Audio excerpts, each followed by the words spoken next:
Hello guys, मेरा नाम है रवि और स्टडी ग्लो में आपका बहुत बहुत स्वागत है। दोस्तों, आपको पता है कि जब हम किसी चीज़ की जांच नहीं कर सकते हैं तो जो साइंटिस्ट होते हैं एक फिलॉसफी को जन्म देते हैं, एक थ्योरेटिकल एक्सपेरिमेंट को जन्म देते हैं। वैसा ही कुछ आज कई सौ साल पहले हुआ था जब श्रोडिंगर ने क्या किया था, एक ऐसा थॉट एक्सपेरिमेंट किया था जिसने जो क्वांटम मैकेनिक्स है उनकी नींव रखी थी। क्योंकि उस वक्त ये चीज बताई नहीं जा सकती थी तो उन्होंने एक थॉट एक्सपेरिमेंट को जन्म दिया था। जैसे अल्बर्ट आइंस्टाइन ने अपनी थ्योरी ऑफ रिलेटिविटी में बहुत सारे ऐसे थॉट एक्सपेरिमेंट को जन्म दिया था, जिसमें से एक क्या था, इक्विवेलेंस प्रिंसिपल का, जिसमें एक्सेलरेटर होता है और इंसान उसमें होता है और ग्रेविटी फील कर पाता है। तो वैसे ही श्रोडिंगर ने कुछ दिया, क्योंकि जब क्वांटम अनसर्टेन प्रिंसिपल आया, ठीक है, तो उस वक्त उसको जांचना थोड़ा सा मुश्किल था, उसको समझना थोड़ा सा मुश्किल था। तो उसी को समझाने के लिए श्रोडिंगर ने ये काम किया था। तो आखिर जो कैट एक्सपेरिमेंट है, जिसको कैट श्रोडिंगर एक्सपेरिमेंट भी कहते हैं, आखिर ये क्या है और कैसे ये इस एक्सपेरिमेंट के तहत हम इलेक्ट्रॉन को भी समझ पाएंगे, क्वांटम मैकेनिक्स को भी समझ पाएंगे और इसी एक्सपेरिमेंट के तहत हम क्वांटम कंप्यूटर को समझ पाएंगे और इसी एक्सपेरिमेंट के तहत हम मल्टीवर्स को भी समझ पाएंगे। आज हम इस जो थॉट एक्सपेरिमेंट है इसका सहारा लेंगे और कहीं ना कहीं हम एक जर्नी शुरू करेंगे, ठीक है, इलेक्ट्रॉन से लेके, क्वांटम कंप्यूटर से लेके फिर मल्टीवर्स तक। लेकिन उससे पहले दोस्तों हम आपको ये बता दें कि हमारा फ्लो का कोर्स लॉन्च हुआ है, जिसमें हम आपको ऐसी चीजें बताएंगे जिसकी वजह से आप बेहतर तरीके से पढ़ाई कर पाएंगे, चीजों को अच्छे से याद कर पाएंगे, चीजों को कॉन्सेंट्रेट होकर पढ़ पाएंगे, जिसके बारे में कोई बात नहीं करता है। यह कोर्स दोस्तों जो फॉरेन में 40 से 50 हजार की बिकती है, लेकिन हम इसे पहली बार इंडिया में सिर्फ मात्र 299 में लाए हैं और वो भी हिंदी में लाए हैं। फ्लो 25 कोड आप यूज करेंगे तो आपको एक्स्ट्रा 25% ऑफ भी मिलेगा और यह क्लास 10 जून से शुरू होगी। तो दोस्तों अब बात करते हैं श्रोडिंगर कैट इक्वेशन की। श्रोडिंगर का यह मानना था कि जो भी हम अभी जो अवस्था देखते हैं, जो हम रिजल्ट देखते हैं अपने चारों तरफ, मतलब कि जो अभी आप देख रहे हैं ये कहीं ना कहीं संभावना से निकल के आया है। मतलब कि जो आप देख रहे हैं इसकी जगह कुछ और हो सकता था और कहीं ना कहीं यह हो रहा होगा। जैसे कि आपको मैं ये बता दूं कि जैसे मान लीजिए कि कोई इलेक्ट्रॉन है, यह क्या कर रहा है, अपने ऑर्बिट का चक्कर लगा रहा है। तो यह एक टाइम में कहीं भी हो सकता है। यह तब अवस्था है जब हम इसे नहीं देख रहे हैं। मतलब जैसा कि आपको पता है कि जो इलेक्ट्रॉन होता है, जो पार्टिकल होते हैं, उनके मोमेंटम का पता लगाना बहुत ही मुश्किल होता है, ठीक है, या उनके वेवलेंथ का पता लगाना बहुत ही मुश्किल होता है जब वह बहुत ही हायर स्पीड में होते हैं। तो इस ऐसी अवस्था में आप ये नहीं बता सकते हैं कि यह कौन सी जगह पे होंगे। तो वैज्ञानिक ये मानते हैं कि ये एक टाइम पे कई जगह ये हो सकते हैं, इनकी संभावना है, यहां भी हो सकते हैं, यहां भी हो सकते हैं, यहां भी हो सकते हैं, यहां भी हो सकते हैं और यहां भी हो सकते हैं। तो श्रोडिंगर ये बताते हैं कि जब तक इन चीजों को हम नहीं देख रहे हैं तब तक तो ये हर जगह है, लेकिन जैसे ही जब हम इन्हें देखेंगे तो इनकी जो सारी प्रोबेबिलिटी है वो खत्म हो जाएगी और हमको एक अवस्था मिलेगी। मतलब अब इस एग्जांपल से समझेंगे कि श्रोडिंगर कहते हैं कि मान लीजिए कि हमने एक बॉक्स लिया जिसमें एक कैट को हमने रखा, एक बिल्ली को हमने रखा। अब यहां पे दो संभावना है कि या तो बिल्ली जिंदा रहेगी या तो मरेगी। कैसे? उन्होंने क्या किया कि एक यहां पे आप देख रहे हैं कि प्लग लगाया है, ये प्लग एक हथौड़े से जुड़ा हुआ है, ठीक है, जिसमें धागा लगा हुआ है, और जब यह हथौड़ा गिरेगा तो इस जो शीशी है इसमें साइनाइड गैस है और ये फूट जाएगी। अब यह फूटने की संभावना किस पे डिपेंड कर रही है? तो यहां पे रेडियो एक्टिव पार्टिकल है, इससे अगर ये गैस, अगर ये डिके करेगा, अगर ये लाइट एमिट करेगा तो इसे आगे टकराएगी और हथौड़ा क्या होगा, ढीला हो जाएगा और ये इस पे गिरेगा और ये साइनाइड गैस निकालेगा, बिल्ली मर जाएगी। अगर यह जो पार्टिकल है ये लाइट नहीं निकालेगी तब ये नहीं गिरेगा और क्या होगा, साइनाइड गैस नहीं फूटेगा और ये बिल्ली नहीं मरेगी। अब आपने बिल्ली के अंदर डाला, सारा सिस्टम लगा दिया, आपने बंद कर दिया। 1 घंटे बाद आप आते हैं, बॉक्स खोलने से पहले ध्यान समझिएगा, बॉक्स खोलने से पहले कौन सी अवस्था है आपको नहीं पता, आप नहीं जानते हैं। लेकिन आप ये नहीं कह सकते हैं कि बिल्ली जिंदा है, क्योंकि अगर आपने ये कहा कि बिल्ली जिंदा है, आपने खोला बिल्ली मर गई तो आपकी बात गलत होगी। आप ये भी नहीं कह सकते हैं कि बिल्ली मर गई है, क्योंकि अगर आपने बॉक्स खोला तो बिल्ली जिंदा हुई तो आपकी बात गलत हो जाएगी।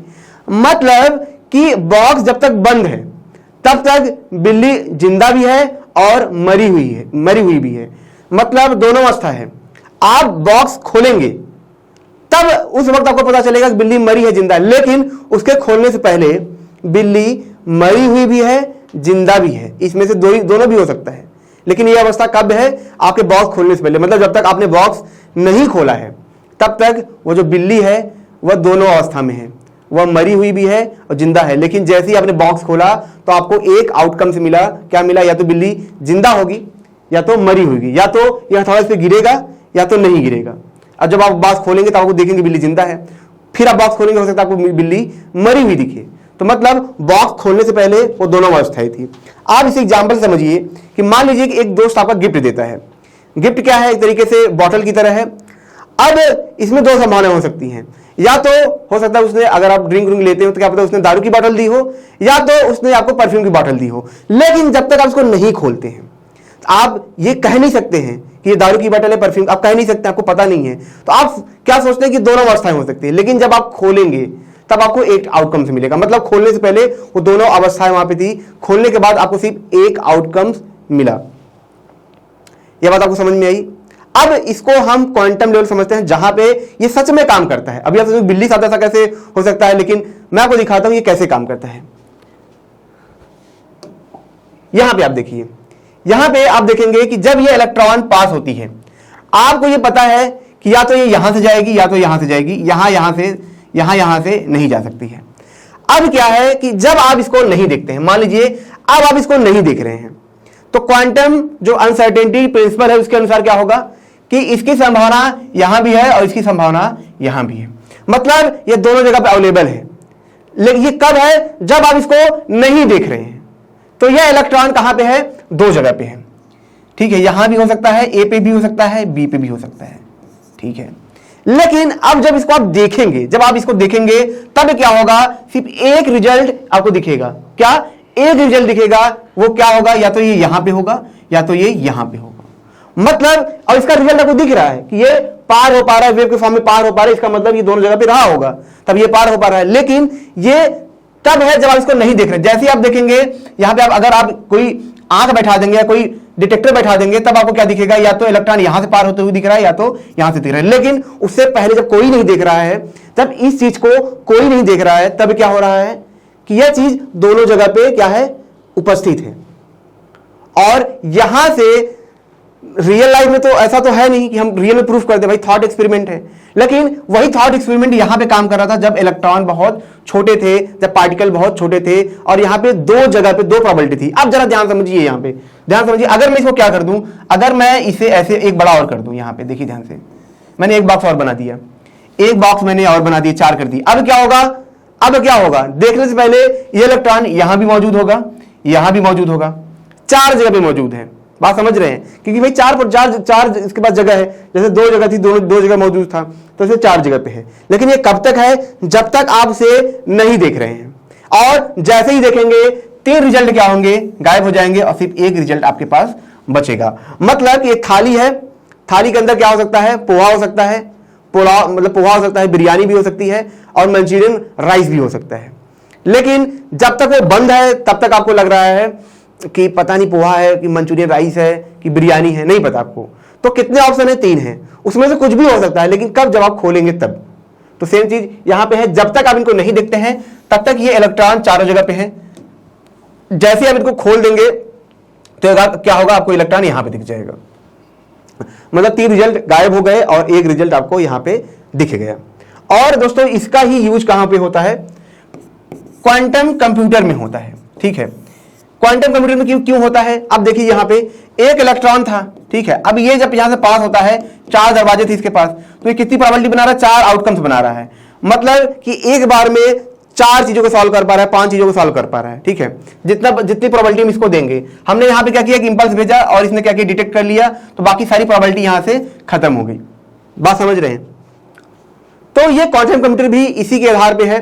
तो मतलब जो श्रोडिंगर एक अवधारणा थी, जो कैट एक्सपेरिमेंट था, वह पहले क्वांटम लेवल पे सॉल्व हुआ, वह वहां पे प्रूफ हुआ, फिर अब यहाँ पे देखेंगे क्वांटम कंप्यूटर भी इस पे बन रहा है। अब बात करते हैं मल्टीवर्स के बारे में। तो दोस्तों इसी के आधार पे वैज्ञानिक ये मानते हैं कि अगर एक इलेक्ट्रॉन की अवस्था कई जगह पे हो सकती है, तब तो ऐसे हमारी भी प्रोबेबिलिटी ये है कि जब हम कोई काम करने जाएंगे, या तो जैसे मान लीजिए आपको क्रिकेट खेलना है, आप बैटिंग कर रहे हैं, उस बार में या तो आप छक्का मारेंगे, या तो आप आउट होंगे, या तो आप 4 रन मारेंगे या तो आप 2 रन मारेंगे, ऐसी 7-8 प्रोबेबिलिटी बनती है। तो वैज्ञानिक ये कहते हैं कि जब ये प्रोबेबिलिटी एग्जिस्ट करती है, ये संभावना एग्जिस्ट करती है, और हमने मान लीजिए अभी छक्का मारा, तो हमने जब छक्का मारा तो हमारे लिए अलग सी दुनिया बन गई, एक ऐसी दुनिया में हम चले गए जहां हमने 6 मारा है और उसी हिसाब से दुनिया है, हम देख रहे हैं। लेकिन कहीं ना कहीं ऐसा ही रवि, ठीक है, मतलब ऐसा ही राहुल, जो इसने चौका मारा होगा या इसकी संभावना थी, तो किसी ना किसी दुनिया में वह चौका भी मार रहा होगा। उसके लिए अलग दुनिया होगी, वहां पे राहुल अलग, उसके लिए वहां चौका मारा है, वहां पे कुछ कंडीशन अलग होगी। किसी दुनिया में हो सकता है कि जब से MS धोनी ने छक्का मारा था वर्ल्ड कप में, तो किसी दुनिया में हो सकता है कि नहीं मारा हो, किसी यूनिवर्स में हमने अलग तरीके से वर्ल्ड कप जीता हो। तो ये ऐसा भी हो सकता है कि अलग अलग प्रोबेबिलिटी के हिसाब से जो संभावनाएं हैं उनके हिसाब से अलग अलग दुनिया बनती जाएगी। मतलब जितनी बार हम ऐसी संभावना पैदा करेंगे जहां पे एक से ज्यादा 2 कॉन्फ्लिक्ट निकलेंगे, 2 रिजल्ट हो सकते हैं, तो उसके लिए अलग अलग यूनिवर्स बनना शुरू हो जाएगा, और इसी को मल्टीवर्स कहते हैं। इसी पे वैज्ञानिक बात करते हैं कि हमारे कई रूप हो सकते हैं, अनंत रूप हो सकते हैं, और अलग अलग यूनिवर्स में हम अलग अलग तरीके से होंगे। क्योंकि हो सकता है कि किसी एग्जाम में आपका UPSC का एग्जाम नहीं निकला हो, लेकिन हो सकता है किसी दुनिया में आपका निकला हो। तो ये एक हाइपोथेटिकल एक थ्योरी है वैज्ञानिकों की, जिसको ये मानते हैं। लेकिन आपको हाइपोथेटिकल थ्योरी के साथ साथ जो सबसे जरूरी है कि आपको फ्लो को जानना है, ताकि आप अपने रियल लाइफ में अपने आप को इंप्रूव कर पाएं। दोस्तों, यह कोर्स काफी ज्यादा आपके लिए बेहतर होगा, क्योंकि हर कोई आपको ये तो बताता है कि आप पढ़ाई करो, सब कुछ करो, लेकिन इसके बारे में कोई नहीं बताता है कि चीज़ों को हम याद कैसे करें, चीज़ों को हम पढ़े कैसे, चीज़ों को हम बेहतर तरीके से कैसे पढ़ पाएँ, कम टाइम में कैसे पढ़ पाएँ, और अपनी इफिशियंसी कैसे बढ़ा पाएँ। तो ये कोर्स आप जरूर अवेल करें मात्र 299 में Flow 25 कोड यूज करने पे। तो मिलते हैं नेक्स्ट लेक्चर में। Thank you so much.